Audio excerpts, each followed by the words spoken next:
ராம் ராம். வாழ்க வளமுடன். Voice of காஞ்சி நேயர் அனைவருக்கும் இனிய மாலை வணக்கம்.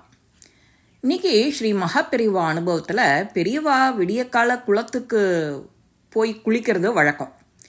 மகான் குளிக்க வராருங்கிறது ஒரு வாத்திய இசை மூலம் ஒருத்தர் முன்னால் அந்த வாத்தியத்தை இசைச்சபடியே எழுப்பிண்டே போவார்.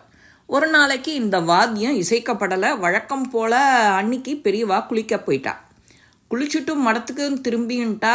மடத்து மேனேஜர் மெதுவாக எதிரில் வந்து நிற்கிறார். என்ன, இன்னைக்கு வாத்தியம் வாசிக்கப்படலை, சரி அதனால் என்ன இப்போது?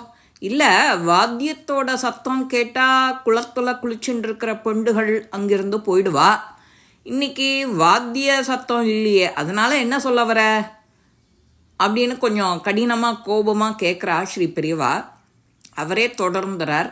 இன்றைக்கி தமரு வாத்தியம் வாசிக்காததுனால குளிச்சுட்டு இருந்த பொண்கள் அங்கிருந்து போயிருக்க மாட்டா.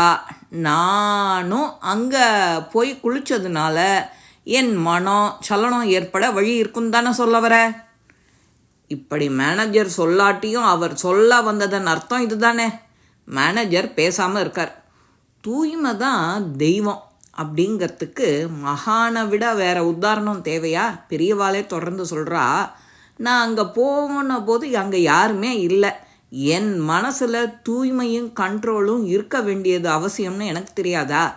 உன் வாத்தியத்தினால தான் இதெல்லாம் கண்ட்ரோல் பண்ண முடியும்னு நினைக்கிறியா? எல்லாத்துக்கும் மூல காரணம் மனசு. அது தூய்மையாக இருந்தால் போகிறோம். சுற்றுப்புறம் எதுவுமே கண்ணுக்கு தெரியாது. உன் வாத்தியமே எனக்கு வேணாம் போ அப்படின்னு கோபமாக சொல்கிறாளாம் பெரியவா அந்த மேனேஜர்கிட்ட. நமக்கும் அப்படி தானே. இன்றைக்கி இதை சாப்பிட்ணும், சரி சாப்பிட்டா என்ன பலன்? தொண்டைக்கும் கீழே போச்சுன்னா அது வேற.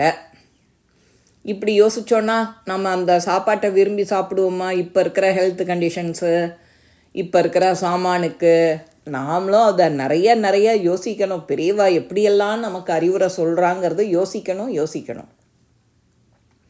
மனசை கண்ட்ரோல் பண்ண தெரிஞ்சு போச்சுன்னா குதிரைக்கு கடிவாளம் மாதிரி போயிட்டே இருக்க வேண்டியது தான்.